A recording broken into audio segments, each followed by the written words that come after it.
Olá, tudo bom? Então, hoje a gente vai fazer um apanhado do capítulo 12, tá?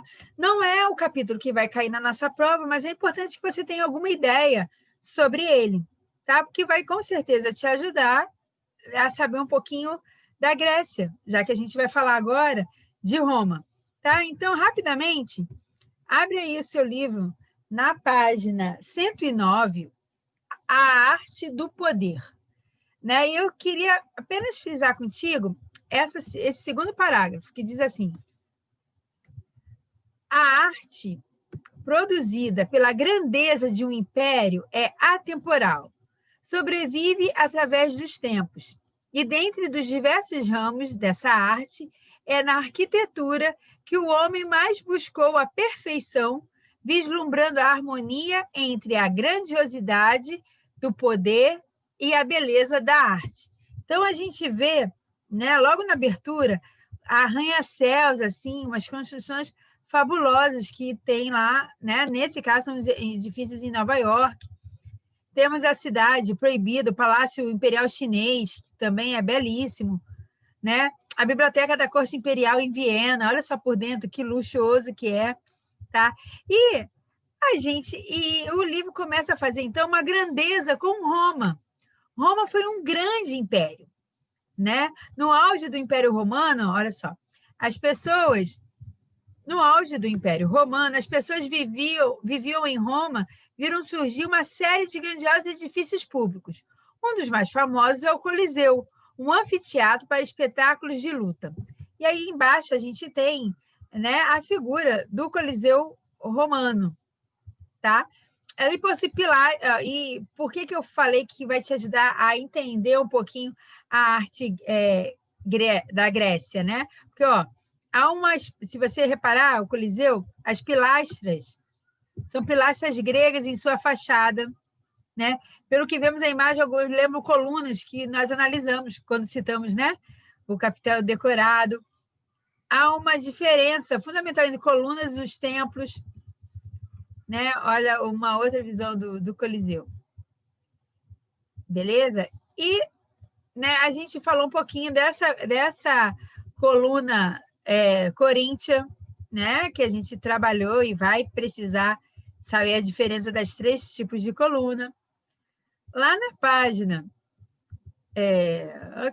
117, começa então a falar da mistura dessas ideias gregas e romanas.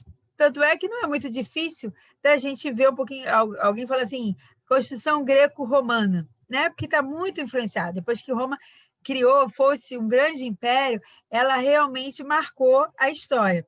E tem uns pontinhos, né? Um videozinho que eu sempre busco aqui, porque eu acho ele muito interessante, são o Império Romano. 5 coisas que você deveria saber sobre Roma, tá? A gente já viu sobre a Grécia e é muito, muito legal, né? É um apanhado assim um resumo bem resumido, mas assim muito interessante e animado, tá? Vou colocar aqui para vocês.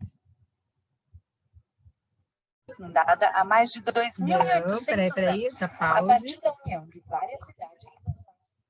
Dá pause, porque senão você não vai escutar nada. Foi. Vou voltar aqui um pouquinho. Império Romano.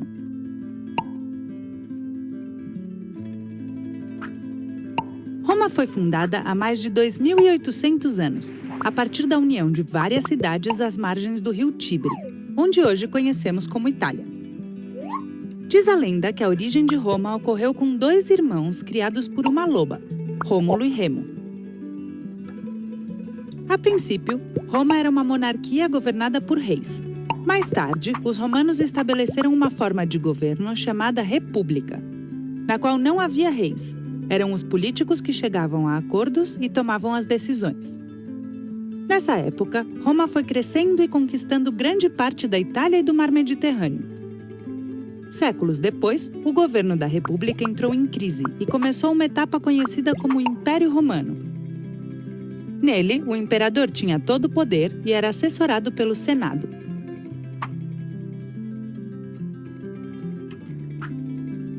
O Império Império Romano foi uma grande civilização da antiguidade que ocupava todos os territórios que circundavam o mar Mediterrâneo, de leste a oeste. Grã-Bretanha, Espanha, França, Grécia, norte da África e Síria. O exército romano era o responsável por conquistar novos territórios e manter a paz no império. Era formado por legiões das quais milhares de soldados chamados legionários participavam. Sua insígnia era uma águia, como esta, que você já deve ter visto em algum lugar. Os legionários eram muito bem treinados e recebiam formação militar. Os romanos eram excelentes estrategistas e conseguiram construir um império inteiro. A sociedade romana era dividida em vários grupos. Os patrícios eram o grupo mais poderoso. Pertenciam à nobreza e eram políticos e militares. Os plebeus formavam o que era considerado o povo. Eles eram artesãos, camponeses e trabalhadores. Os escravos não tinham direitos e eram considerados propriedade do império. Os romanos eram politeístas, ou seja, tinham vários deuses, como, por exemplo, Minerva, a deusa da sabedoria, Netuno, o deus dos mares, Marte, o deus da guerra, e Vênus, a deusa do amor.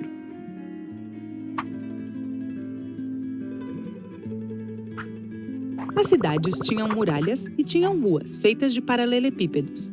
Os romanos estavam muito preocupados em melhorar a sua organização e a sua arquitetura. Assim, eles construíram pontes para atravessar rios, estradas para conectar cidades e os famosos aquedutos para transportar água. Além disso, eles criaram edifícios destinados ao lazer, como circos e anfiteatros, onde eram realizadas corridas de carruagens ou lutas de gladiadores. Mas nem tudo era violento. Eles também construíram teatros onde representavam peças gregas e escolas para educar as crianças. No final do século IV, seus vizinhos, os povos germânicos, começaram a invadir os territórios romanos. Essa situação causou uma grande crise e fez com que o império se dividisse em dois: o Império Romano do Ocidente, cuja capital era Roma, e o Império Romano do Oriente, cuja capital era Bizâncio. Dessa maneira, seria mais fácil gerenciar um território tão grande. O Império Romano do Oriente pôde ser mantido até 1453, enquanto o Império Romano do Ocidente dissolveu-se gradualmente até desaparecer em 476. Com a queda do Império Romano, começou a Idade Média.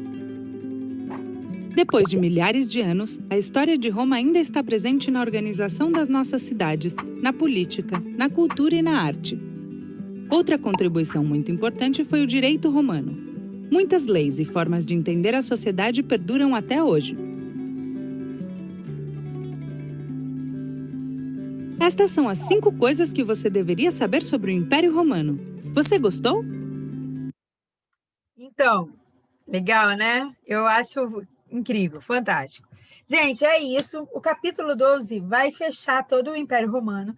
E engraçado, né? A gente começa realmente o livro do 7º ano na Idade Média e vai trabalhar até o final, tá? Então, beijo. Lembre-se, hoje é a última data, né? A data de entrega, o prazo de entrega para a minha T1, tá? Então, até às 5 horas eu espero o seu trabalho para quem ainda não enviou. Tá joia? Qualquer coisa é só falar. Um beijo, fica com Deus, a gente vai se falando, tá? Tchau, tchau.